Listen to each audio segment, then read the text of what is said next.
Hello everyone, welcome back to Melis English academy.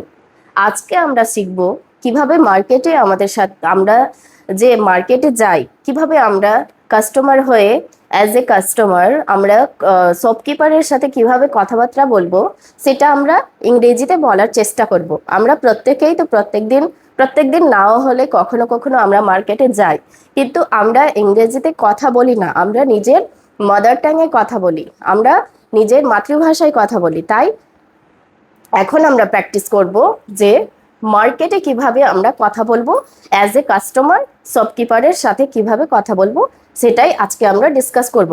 তো আমার video যেহেতু লেন্দি হয়ে যায়, তাই আমি সেন্টেন্সগুলো লিখে রেখেছি যাতে আমাকে বারবার করে লিখতে না হয় আর বারবার করে বোঝাতে না হয়। তাই লিখে রেখেছি যাতে ভিডিওটা লেন্দি না হয়। তো চলো আজকের ক্লাসটা শুরু করা যাক। দেখো, আমি সব কে লিখেছি, শপকিপার না লিখে সব কে লিখেছি শর্ট ফর্মের জন্য। তো শপকিপার জিজ্ঞেস করছে কাস্টমারকে, how can I help you. Shopkeeper জিজ্ঞেস করছে how can I help you, আমি কিভাবে আপনাকে সাহায্য করতে পারি বা কি লাগবে আপনার। আমাদেরকে তো দোকানে গেলেই জিজ্ঞেস করা হয় কি লাগবে দাদা, কি লাগবে দিদি, এইভাবে জিজ্ঞেস করা হয়। তো ইংলিশে সেটা আমাদেরকে কিভাবে জিজ্ঞেস করবে শপকিপার? জিজ্ঞেস করবে how can I help you, আমি কিভাবে আপনার সাহায্য করতে পারি বা আপনার কি লাগবে, এই কথাটা আমরা বোঝাতে চেয়েছি। কাস্টমার বলবে I am looking for some fresh vegetables বা অ্যাপেল বা যাই নেবে না কেন, আমি এখানে ভেজিটেবলস লিখেছি। I am looking for some fresh vegetables মানে আমরা সকাল সকাল বাজার যাই এই জন্যই তো, যাতে আমরা ফ্রেশ ভেজিটেবলস, ফ্রেশ ফ্রুটস বা যা নেওয়ার থাকে আমরা তাই নিই। তো আমরা কি অ্যাজ এ কাস্টমার আমি কি বলবো, I am looking for some fresh vegetables বা আমার যা দরকার আছে আমি সেটারই নাম বলবো। তো আমি এখানে বলেছি ফ্রেশ ভেজিটেবলস বা অ্যাপেল দিয়ে রেখেছি, যার যেটা ইচ্ছা হয় বলতেই পারো। কিন্তু আমরা এটা স্ট্রাকচার ফলো করব। আমরা সেম টু সেম কথা তো বলতে পারবো না, কারণ আমরা সবসময় তো আর ভেজিটেবলস কিনতে যাই না বা অ্যাপেল কিনতে যাই না। তাই আমাদেরকে জাস্ট স্ট্রাকচারটা মাথায় রাখতে হবে যে আমরা কি বলতে চাই, আমাদেরকে কি বলতে হবে সেটা আমাদের মাথায় রাখতে হবে। তো I am looking for some fresh vegetables, apples, banana or etcetera, আমরা যাই নিব না কেন আমরা সেটাই এখানে মেনশন করব। এবার শপকিপার কি জিজ্ঞেস করবে, yes we have fresh vegetables, they arrived this morning, আজকে সকালেই এসছে। শপকিপাররা তো বলেনি যে এই যে আজকেরই টাটকা সবজি, তাজা তাজা তাজা সবজি এসছে, আজকে সকালেই এসছে। উই হ্যাভ ফ্রেশ ভেজিটেবলস, আমাদের কাছে ফ্রেশ ভেজিটেবলসই আছে, আজকে সকালেই এসছে। এই কথাগুলো তাহলে শপকিপার কিভাবে বলবেন ইংলিশে?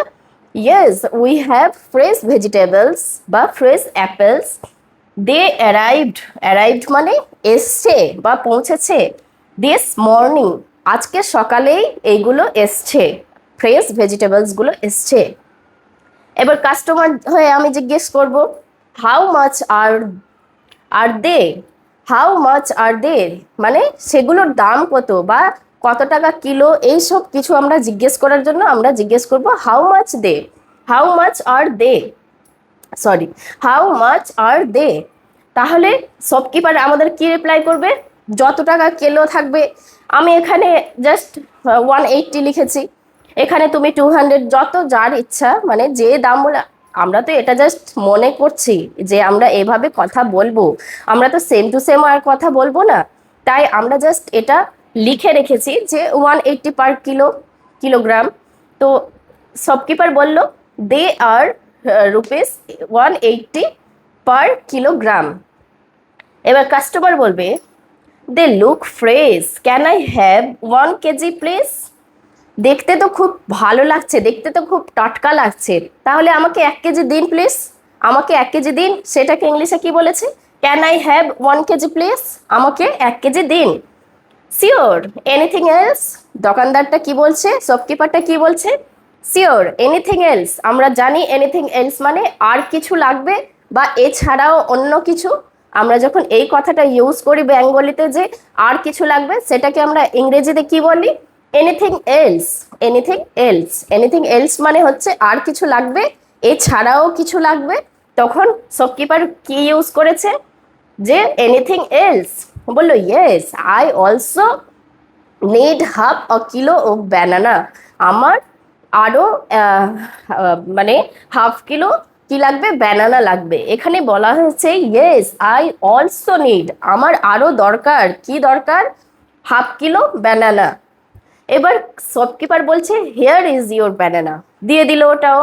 এবার আমরা কাস্টমার হয়ে লাস্টে কি জিজ্ঞেস করি, আমাদেরকে সব সবজি বা আমাদের যা যা দরকার সব দেওয়ার পর আমরা জিজ্ঞেস করি তো যে কত টাকা হলো দাদা বা কত টাকা হলো কাকু, এভাবে জিজ্ঞেস করি। তো আমরা ইংরেজিতে সেটা বলবো how much is the total, total কত হলো সেটা। এবার যত হয়েছে তত বলবে। আমি এখানে লিখে রেখেছি দ্য টোটাল ইজ 270, 270।